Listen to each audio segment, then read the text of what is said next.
Te soft ones. The station Verith 7 floated in the middle of space like a giant metal flower. It had many rings and levels, and lights blinked all over it in different colors. Ships came and went every hour. Some were long and thin. Some were wide and heavy. Some made sounds that human ears could not fully hear. Verith 7 was home to many species, and on most days it was a peaceful place. Humans had been part of the Galactic Concord for 31 years. 31 years was not a long time for most species. The Vilhari had been members for 4,000 years, the Quarath for nearly 9,000. The Dreth Collective had joined and left and rejoined 3 times over 6 centuries, but humans were new. They were young, and the rest of the galaxy knew it. Most species in the Concord were polite about it. They smiled at humans, or did whatever their faces allowed. That meant something like a smile, and they spoke slowly as if humans needed extra time to understand things. They called humanity promising. They called humans spirited. They gave them small tasks in the Concord, and watched to see if they could handle them. Nobody was afraid of humans. That was simply the truth of it. Humans were small, by galactic standards. They had no natural armor. No claws worth mentioning.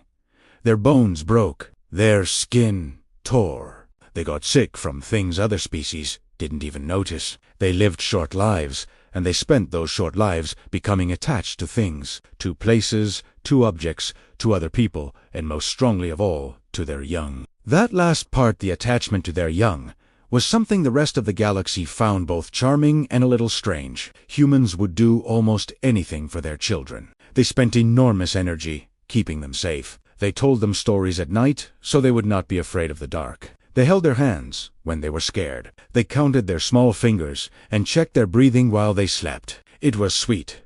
Most species agreed. Very human. Ambassador Sero Conqua had lived on Verith 7 for 6 years. She was a tall woman with close-cut hair and sharp eyes that missed nothing. She was good at her job, which was mostly talking. Talking to other ambassadors. Talking to Concord officials. Talking to species that communicated in ways that required a translator just to begin. She was patient and careful, and she never raised her voice.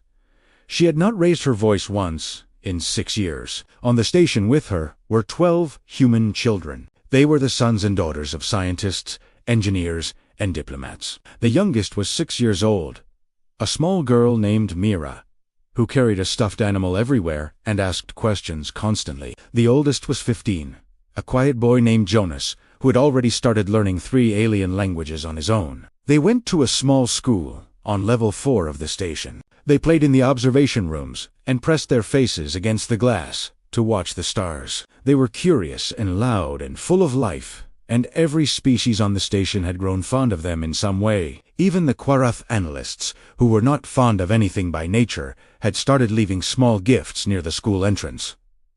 The children were not soldiers. They were not officials. They were just children. The Dreth Collective arrived at Verith 7 without warning on a Tuesday, though Tuesday meant nothing in space. It was simply the name the human crew used for that day. 3 Dreth warships came out of faster-than-light travel and stopped just outside the station's neutral zone. They were large ships, dark-colored, covered in sharp angles.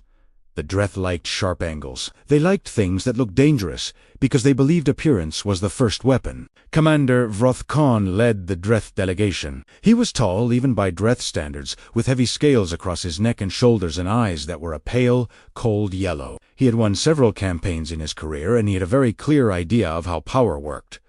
Power, he believed, was simple. You had it, or you did not. If you had it, you used it. If the other side did not have it, they would bend. The Dreth wanted mining rights to 3 asteroid systems near the station's sector. The Concord had already said no twice through proper diplomatic channels. Vrathkhan had decided that proper diplomatic channels were for species who needed them. He sent his soldiers into the station under a temporary access agreement, something the Concord allowed for crew rest and It was a rule meant for peaceful purposes. The Dreth used it as a door. 16 Dreth soldiers moved through the station quietly at first. Then they moved to level 4. It happened fast. One moment, the children were in the middle of their afternoon lessons. The next, Dreth soldiers were standing in the doorway of the school. The teacher, a human woman named Dr. Alinta Walsh, stood up from her chair. She put herself between the soldiers and the children without thinking about it, the way humans always did. She told them to stop. They did not stop. The children were taken to a sealed room on the Dreth ship and told they were guests. Mira held her stuffed animal and did not cry because she did not fully understand what was happening yet. Jonas understood, and he put his arm around the younger ones and told them it would be all right. He said it with more confidence than he felt. Vrothcon sent his message to Ambassador Okonkwo 40 minutes later. It was simple and direct, as Dreth messages usually were. The children would be returned when the Concord signed over the mining rights. The children were not harmed. They would remain not harmed as long as things moved quickly. He expected quick movement. Humans, in his experience, were a soft species. Soft species made quick decisions when the thing they loved was on the table. He was not wrong about the last part. Sarah Okonkwo read the message in her office. She sat at her desk and she read it twice. Then she set it down flat on the surface, and she did not move for a moment. A Velhari diplomat named Oris was standing nearby. He later said that in that moment something happened to the ambassador's face that he could not describe well in any language he knew. It was not panic. It was not grief. It was something older than both of those things. Something that made the air in the room feel different, the way the air feels different before a storm that has not arrived yet. Oris took a small step back, without meaning to. Okonkwo picked up the communications device on her desk. She pressed the connection for Earthfleet Command. When the line opened, she said without any change in her calm and steady voice, "This is Ambassador Okonkwo. On Verith 7, I need a Priority Omega connection to Fleet Command right now." Priority Omega was not a code that got used often. In 31 years of humanity's membership in the Concord, it had never been used once. She ended the connection. Then she looked at the Dreth message one more time. She did not say anything else. She did not need to. The message had already been sent, and somewhere, far away in the dark between stars, engines began to warm up. Vrathkan, sitting on his ship, finished his meal and waited. He was sure he would hear back soon. Soft species always came back quickly when their young were involved. He was right about that, too. He just did not understand what coming back was going to look like. What the databases don't say, this Ivan had 8 arms and the kind of mind that liked order. He worked in the deep archives of the Concord Intelligence Bureau, and his job was to know things before other people needed to know them. He was very good at this job. He had worked there for 40 years, and he had read files on every species in the Concord, at least 3 times over. He thought he had a good understanding of everyone. He had not spent much time on the human files. There had not seemed to be a reason. Humans were new. Humans were small. The files on them were relatively short compared to the ancient species with their thousands of years of recorded history. He had read a summary once, filed it in the correct part of his memory, and moved on. Now, 3 hours after the news from Verith 7 had come through, his supervisor had told him to pull everything on human military behavior and prepare a response assessment. The Concord needed to know how the humans would react so they could advise a smooth resolution. The working assumption was that humans, being rational and physically weak, would probably accept a negotiated solution. Tez Ivan sat down with all 8 arms, opened the full human archive, and began to read.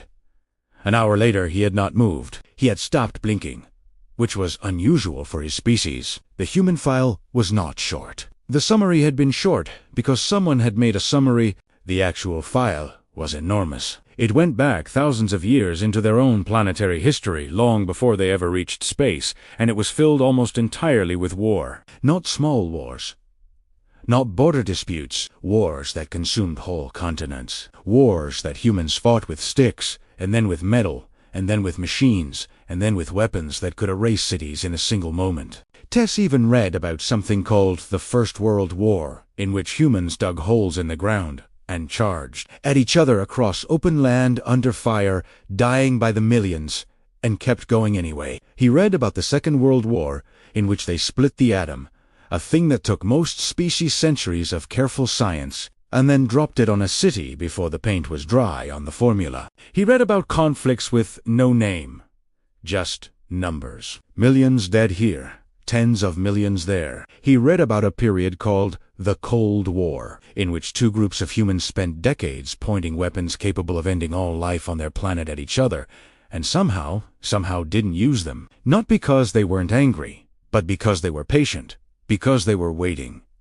He read a line from one of their oldest recorded books. "Whom shall I send? And who will go?" And then the answer from a soldier, "Here I am. Send me." He sat with that for a long time. He moved on to more recent files. Human behavior in the 31 years since joining the Concord. There had been no wars with other Concord species, which he had expected. What he had not expected was the psychological profiles. A team of Korath researchers had studied human behavior in detail and written a report, Pulit Itap. The report was titled Humans' Threat Assessment in Conflict Scenarios. It had several sections. He went straight to the section on what the researchers called protective response triggers.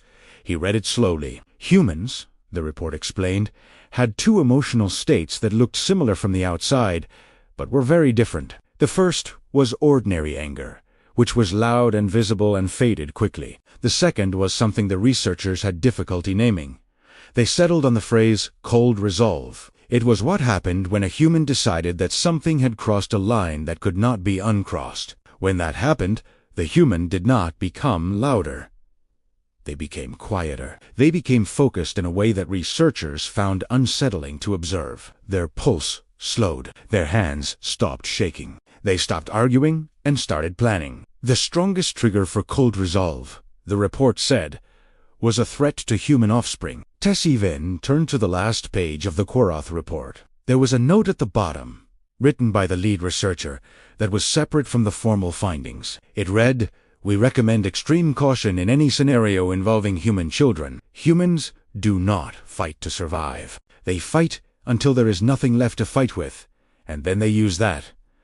We have no category for this. We are adding one." Below the note, in smaller text, was a classification tag that had been added later by a Concord safety official. It read, "Threat Classification Humans Defending Offspring." Donotingarites. Ivan stared at that line for a long time. Then he reached for his communication panel to warn the Dreth. He needed to tell them what they had done. He needed to explain, clearly and quickly, that this was not a negotiation anymore and hadn't been one since the moment the soldiers walked into that school. He pressed connect. The line was busy. He tried again.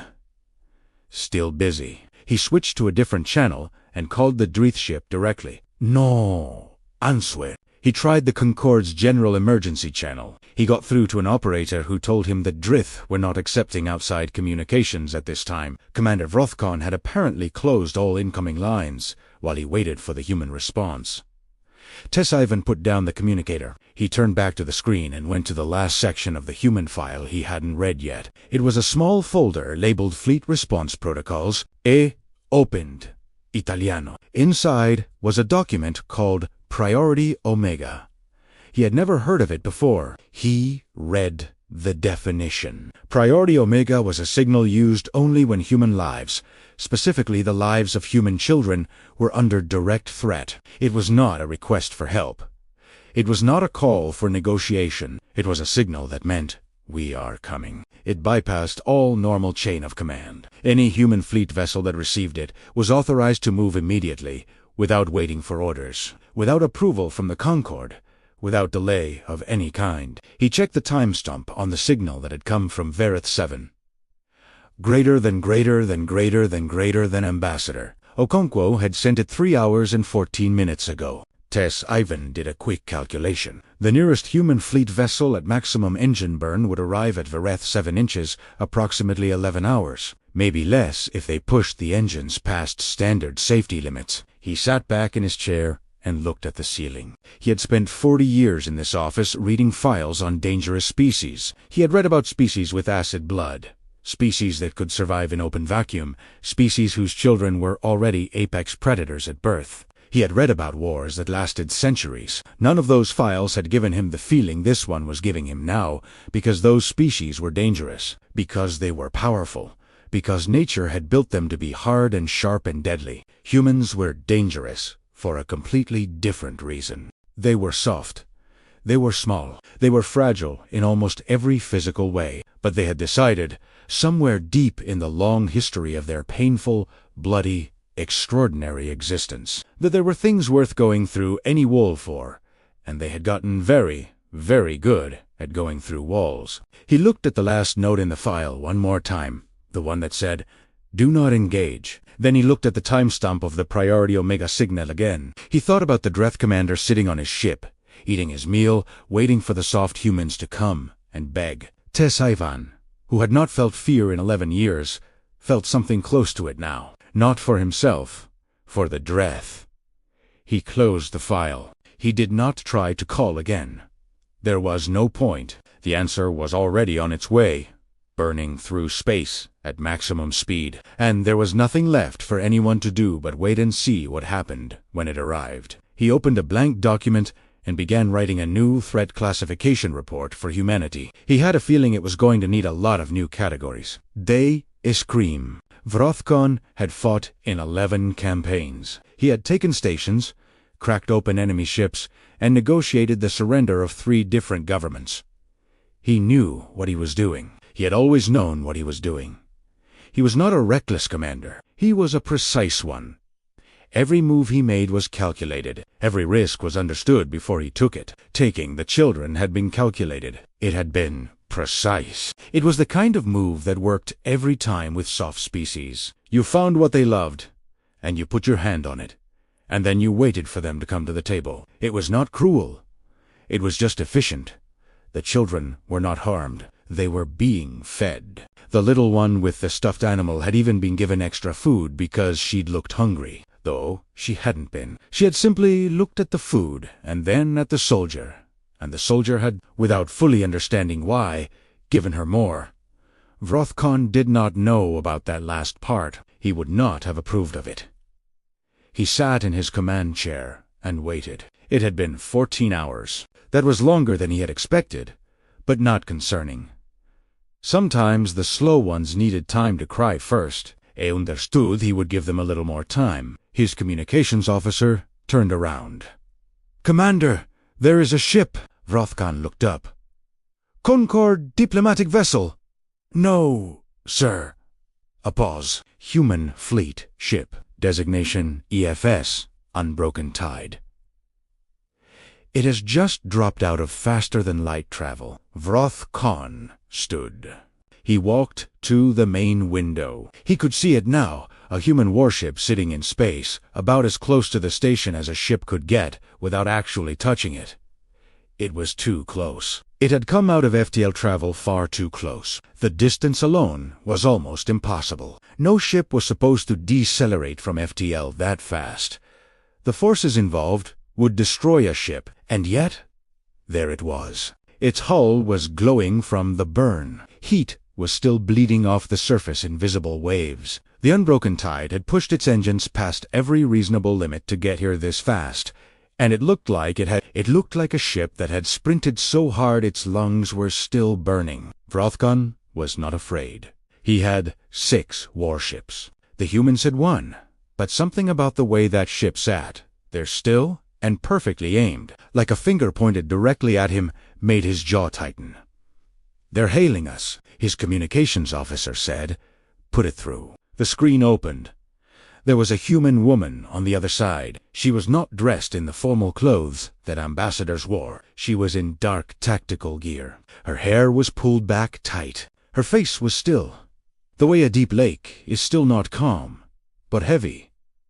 Behind her, her bridge crew were all standing, not at their stations. Standing, facing the screen together. She did not say hello.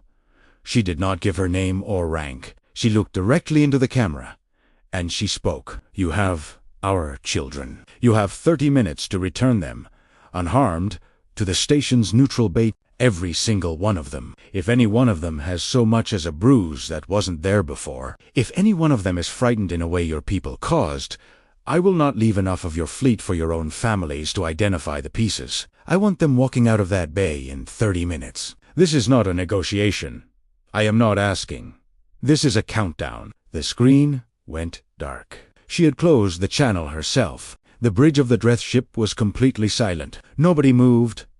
Nobody spoke. The only sound was the soft electronic hum of the ship's systems and the very faint beep of the timer that Vrothkon's communications officer had quietly started running the moment the human said 30 minutes. Vrothkon's second-in-command was a general named. He was not a young soldier. He had been in more battles than Vrothkon, and had the scars to prove it. He had seen hard things, and he had done hard things, and there was very little in the galaxy that made him feel uncertain. He turned to Vrothkon now, and his voice was low and very serious. "Commander, I think we should give them the children." Vrothkon looked at him. "We have 6 ships." "Yes." "They have 1. "Yes." "Which is damaged from its own approach." "I know." "Then explain to me," Vrothkon said slowly. "Why you look like that?" Soroth was quiet for a moment. Then he said, "I have fought a lot of species. Commander, I have learned that the dangerous ones are easy to identify before the fight begins. They are large. They are armed. They move like they know they are dangerous." He paused. That woman did not move like she knew she was dangerous. She moved like she did not care whether she was or not. That is different. That is much worse. Vrothkon looked back at the screen, which was dark now. He thought about what Soroth had said. He thought about his 6 ships and the humans' one. He thought about his career and his reputation and the mining rights that had started all of this. And then his pride spoke louder than his instincts, the way pride always does. "Lock weapons," he said. On a neutral observation vessel docked nearby, the Vilhari ambassador Ores was watching everything through his ship's sensors. He had been watching since the human ship arrived. He had seen the transmission. He had seen Vrothkon's face when the woman closed the channel. He had seen Soroth's expression. He opened a last communication to the Dreth ship. He was not sure anyone would read it. He sent it anyway. "You have made a terrible mistake. You did not take hostages. You removed the safety from a weapon you do not understand. Whatever you think is about to happen, it isn't. Run." He sent it, and then he moved his observation ship 3 full kilometers further from the station because he was a careful person and he believed in being far from things that were about to go wrong. Inside the sealed room on the Dreth ship, Mira was sitting on the floor with her stuffed animal in her lap. The Dreth guard at the door was large and armored, and his yellow eyes moved around the room constantly. Mira had spent some time studying him. "Why do you have scales?" she asked him. The guard looked down at her. "My species has scales," he said after a pause. "Do they keep you warm?" Another pause. "They keep me protected." Mira thought about this. "My mom has a coat that keeps her warm and protected," she said helpfully. "It's red." "It's red." She says red is a power color. The guard did not respond. "Are you going to let us go home?" Mira asked. The guard's jaw moved slightly. He looked at the door. He looked at the clock on the wall of the room, which showed 21 minutes remaining on a countdown that someone had put there without being asked. Some crew member somewhere had put it up without orders, quietly, because they had heard the human woman's message, and they believed in being prepared. The guard looked back at the small human child with her stuffed animal. He did not answer her question, but his hand moved toward the cum unit on his belte pressed Italiano. "This is post 7. He said quietly. "I think the commander should know that the children are completely unharmed. Every one of them, just in case that information is needed quickly." He didn't know exactly why he said it. He just felt very strongly that it was important that particular fact be easy to find. 17 minutes left on the clock. Outside, the unbroken tide did not move. It just sat there, glowing faintly, pointing at the Dreth fleet, like a decision that had already been made. Humanity's oldest law. The Dreth fired first. It was not a full attack at the start. It was a warning shot, a single burst of energy, weapon fire aimed just ahead of the unbroken tide's bow, meant to tell the human ship to back off and let the situation breathe. That was how the Dreth preferred to begin. Show the edge of the blade before you swing it. Give the other side a chance to make a smart choice. The unbroken tide turned, not away. Its engines lit up, and it came straight at the Dreth formation, accelerating hard. And the Dreth fleet opened fire in full, because there was no other option now. Energy blasts hit the human ship along its left side. The shields took the first round. The second round hit armor. The third round punched through a section of the outer hull and tore away part of one of the engine housings. The unbroken tide did not stop. It used the damaged engine, the burning, venting plasma from the torn housing, which any other ship would have sealed off immediately to save itself, was directed by the crew into the space ahead of the ship, creating a hot, churning cloud of ionized gas that scattered the Dreth targeting systems and blinded 2 of the lead warships for nearly a minute. 1 minute in a space battle is an enormous amount of time. Inside the unbroken tide, Captain Dara Vasquez was strapped into a command chair, and her voice was flat and fast and completely steady. She called targets. She called adjustments. She listened to her crew and answered them, and made decisions faster than most commanders Vasquez had ever trained against. A piece of ceiling panel had come loose during the second hit and struck her shoulder. She had not acknowledged it. Her tactical officer, Lieutenant Ramos, was hit by a bolt of shrapnel from a console that exploded during the third strike. Wend Dun. He came back up 11 seconds later, one hand pressed to his side, and kept calling targeting solutions from the floor because the angle was actually better from down there. Nobody told him to get up. Nobody told him to stay down. He made his own choice, the way humans do. The Dreth fleet was bigger. 6 warships against 1. Plus, they had more firepower, more armor, and they had not just burned their engines half to death getting here. By every reasonable measurement, the unbroken tide should not have been competitive in this fight. But the Dreth fought like a fleet. They had formations, they had procedures, they had a logical approach to space combat that had been developed over centuries and worked very well against logical opponents. The unbroken tide did not fight like a fleet. It fought like the thing it was, a single ship crewed by people who had a reason to be here that had nothing to do with tactics or formations or wind conditions. Vasquez did not fly the ship to win the battle. She flew it to get past the battle. And there is a difference. She accepted damage that no sane commander would accept, used it, and kept moving. She flew the ship into positions that made her crew grab their harnesses and her instruments scream overload warnings, because being exactly where the enemy didn't expect was worth more than being safe. The Dreth could not model her. Their combat systems kept generating probabilities, and the probabilities kept being wrong, because the probabilities assumed the human ship cared about surviving the next 5 minutes. The human ship was not thinking about the next 5 minutes. The first Dreth warship was crippled in 8 minutes, not destroyed. The unbroken tide hadn't gone for the kill. Vasquez had aimed for the engines cleanly and precisely, because she wanted them stopped, not dead. She was not here to kill Dreth. She was here for 12 children. The second Dreth ship went dark 11 minutes after that. Its weapons array was gone. The third took a strike to its power core that knocked it into a slow, helpless spin. 3 ships in under 20 minutes. 1 human vessel. Damaged, glowing, trailing smoke from 2 hull breaches, still moving forward. Then the Dreth long-range sensors picked up something new. Multiple ships dropping out of FTL at the outer edge of the sector. The communications officer called out the identification signatures with a slight crack in his voice. Human fleet. 7 ships. They had not been called. There had been no second order. No formal request. No approved deployment through Concord channels. They had received the priority Omega signal 3 hours and 14 minutes ago, and they had come without waiting to be asked because that was what the signal meant, and they knew it. 7 human warships spread out across the Dreth fleet's exit vectors in a quiet, organized arc.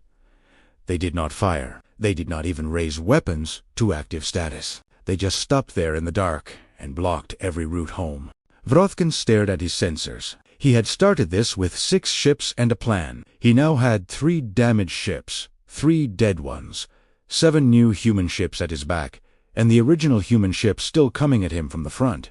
It was still coming. It was trailing smoke, and one of its stabilizers was clearly failing, and it was still coming straight at him. And it had not slowed down once. He thought about Soroth's words. She moved like she did not care whether she was dangerous or not. He opened the channel. Human vessel. We surrender. We, children, Vasquez said. 1 word. Vrothkin paused. Then he understood. He turned to his crew. "Release them. All of them. Now, neutral bay. Move." It took 4 minutes. 4 of the longest minutes Vrothkan had ever sat through. He watched the sensor display. The unbroken tide had stopped its approach. It was holding position. Waiting.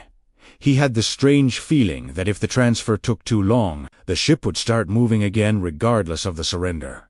The children came through the neutral bay, 12 of them walking in a line, escorted by 2 Dreth crew members who moved with the careful energy of people very aware of what was aimed at them. Dejunjes, the small girl with the stuffed animal, was first through the bay door. She walked right up to the first human crew member she saw, looked up at him, and said, "I told the guard about my mom's red coat." The crew member looked at her for 1 second. Then he picked her up and held her tight, and his face was doing something he probably didn't want anyone to see. The moment the door sealed behind the last child, something happened across all 7 incoming human ships and the unbroken tide at the same time. The weapons went cold. The aggressive positioning relaxed. It was not a decision anyone announced. It just happened like pressure releasing from a closed container when the lid comes off. Vasquez accepted the Dreth surrender in a voice that was professional and even courteous. She offered medical assistance to any Dreth crew injured in the fighting. She outlined the terms clearly and without anger.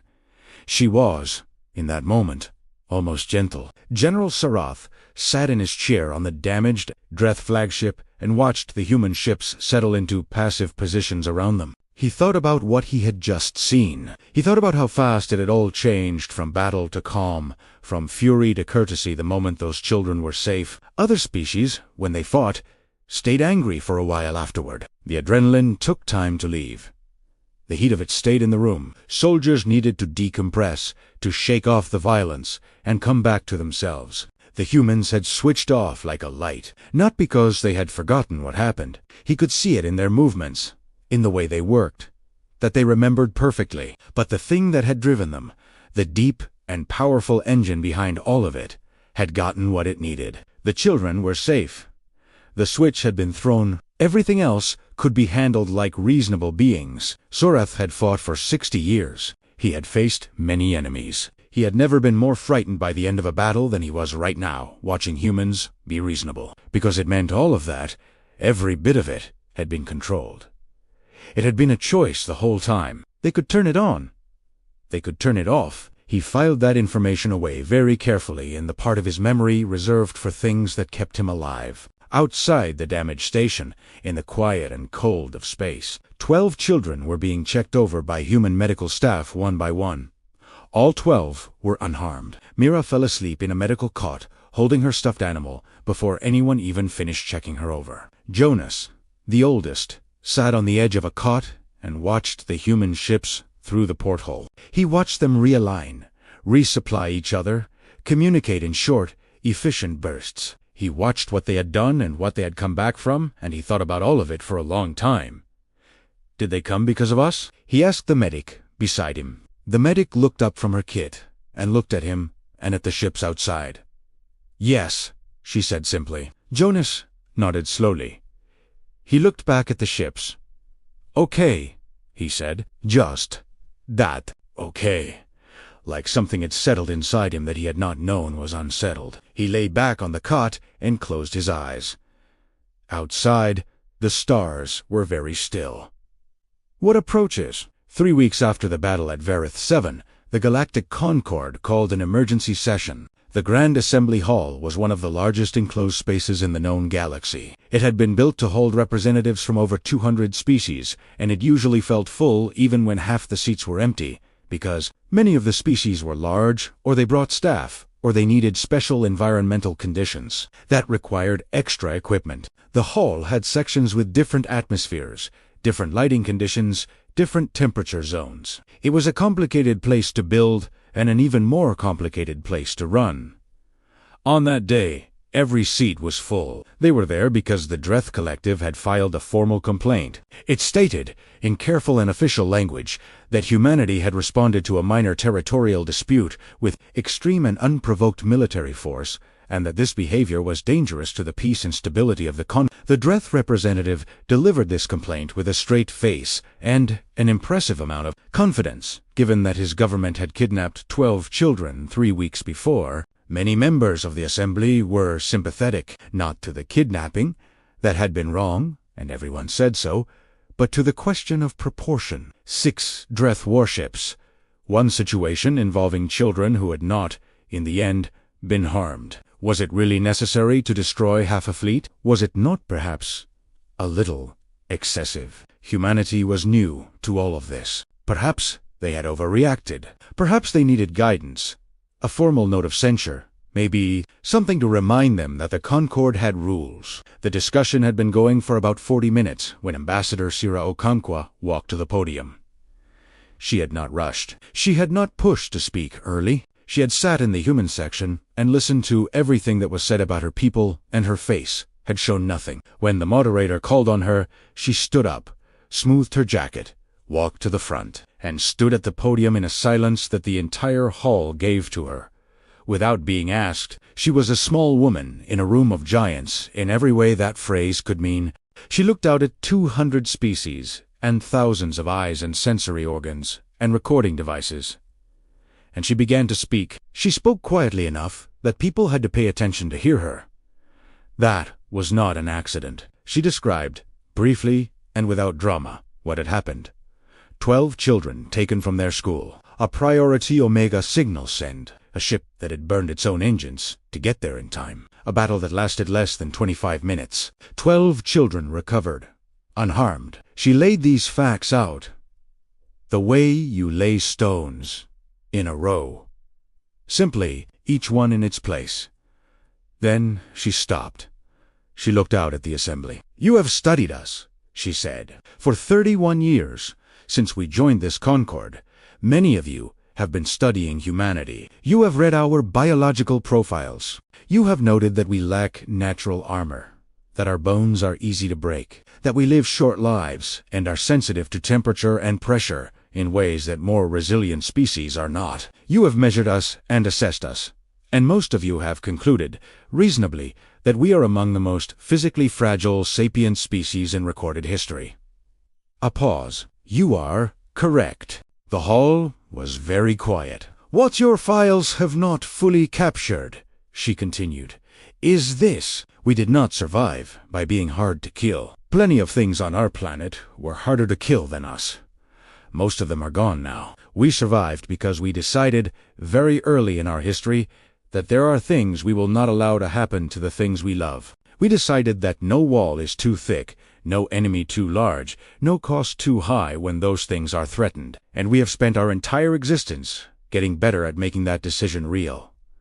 She paused again. She looked around the hall slowly. "You have been asking, for 31 years, what humans are. I would like to suggest a different question. Ask what humans protect, because whatever stands between us and that whatever it is, however large, however well-armed, however certain of its own power, we will go through it. That is not a threat. It is simply the most accurate thing I can tell you about us." She stepped back from the podium. The hall did not erupt into sound the way halls usually do after a speech. It stayed quiet for several seconds. That particular kind of quiet that happens when 200 species are all processing the same thought at the same time. Then the Velhari ambassador Oris, who had been there at Verith 7 and had moved his ship 3 kilometers away before the shooting started, raised one of his speaking appendages and said, "I would like to formally withdraw my support for the Dreth complaint." 3 others followed immediately. Then 7 more. Then the count stopped mattering. The complaint was buried by end of session. The Dreth representative left the hall without speaking to anyone. In the deep archive office of the Concord Intelligence Bureau, Tessavon had spent the 3 weeks since Varath 7 doing nothing but rewriting humanity's file. It was a large job. He had needed to go back to the original research, re-examine every assumption, rebuild the analysis from the base up. He had interviewed 17 human crew members who had been at the battle, 3 who had been on the incoming fleet ships, and Ambassador Okonkwo herself, who had answered his questions with great patience, and a cup of something she called tea. He had asked her at the end of the interview a question that had been bothering him for 3 weeks. The moment the children were safe, he said, everything stopped. The aggression, the battle posture, it disappeared. How? She had looked at him for a moment. Then said Said, because the reason for it was gone. We were not angry at the Dreth Tessivon. We were in the way of something. Once the way was clear, there was nothing to be angry about. He had thought about that for a long time. He thought about it now, putting the final notes into the new classification document. He had restructured the whole file. He had added 12 new subcategories. He had written a 40-page appendix on human protective behavior alone. He had cited the Quarith report, the battle data from Varath 7, the historical records, the psychological assessments. He came now to the last field in the classification system, threat tier. He had to assign a number. Every species had a number. For 31 years, humanity had been listed as Class 2, minimal aggressive capacity, low physical threat, diplomatic temperament, no significant military history in interstellar context. He deleted that. He sat for a while thinking about what tier to assign. The standard system went up to Class 9, which was reserved for species that were considered civilization-ending threats. There were 2 of those on record, and both of them were extinct. Class 8 was 4 species, with weapons capable of planetary destruction. Class 7. For those with proven aggressive expansion records, humanity did not fit cleanly into any of the existing tiers. They were not aggressive by nature. They had not tried to conquer anyone. They had not built weapons of planetary destruction. By most of the standard metrics, they weren't particularly high on the list. But those metrics had been designed for species that were dangerous, inconsistent, measurable, predictable ways. Humans were not dangerous in a consistent, measurable, predictable way. They were dangerous in a situational way. They were dangerous in a specific trigger way. And when that trigger was pulled, everything he had read in the archives and seen in the data from Varath 7 pointed to the same conclusion. The thing that came out was not limited by the same calculations that limited everyone else. He created a new tier. He labeled it Class Omega. He wrote the definition: non-linear threat escalation, behavior unpredictable by standard models, extreme and decisive response to specific triggers, particularly threats to offspring or protected individuals. Threat level in triggered state exceeds all standard classifications. Threat level in non-triggered state.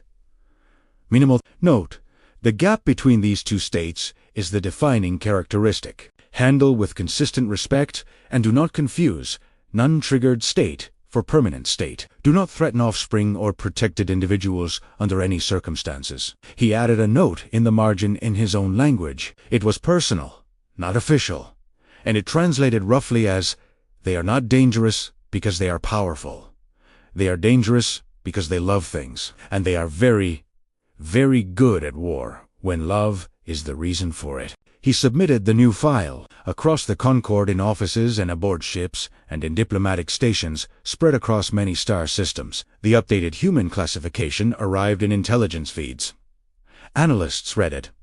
Some were surprised, some were not. Several requested the full supporting documentation. One Quarith researcher read the Varath 7 battle data 3 times, then sent a message to a colleague that read simply, "We were right. We just didn't know how right." On Varath 7, the station was being repaired. The school on level 4 had new windows installed. The observation room, where the children liked to press their faces against the glass, was fully operational again within a week. Mira was back on her first day. She pressed her face against the glass and looked at the stars and asked the maintenance worker beside her if stars were always that color, or if they changed. He told her they sometimes changed color, depending on how old they were. She thought about that. "Do they get scared when they get old?" she asked. He told her, carefully, that he didn't think stars felt fear. She nodded. "Humans get scared sometimes," she said. "But then they do the thing anyway." The maintenance worker looked at her. He looked out.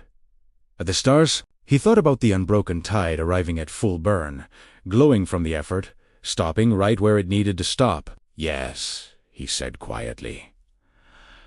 "I know." Far away, in a quiet corner of Dreth space, 3 planned expansion campaigns were cancelled. No official reason was given. The commanders involved simply reviewed their new intelligence briefings, read the updated human classification report, looked at the battle data from Varath 7, and made a decision. Some lessons cost a great deal to learn. Some you'll learn by watching someone else pay the price. The Dreth, for once, chose the cheaper option. The galaxy kept turning. Ships moved between stars. Species argued and traded and built things and broke things and started over again. And somewhere in all of that, humanity went about its life. Soft, short-lived, endlessly attached to the people around them, smiling too much, counting the fingers of their children at night, pressing their faces against glass to look at stars. Dangerous only when pushed, but very, very good at being pushed.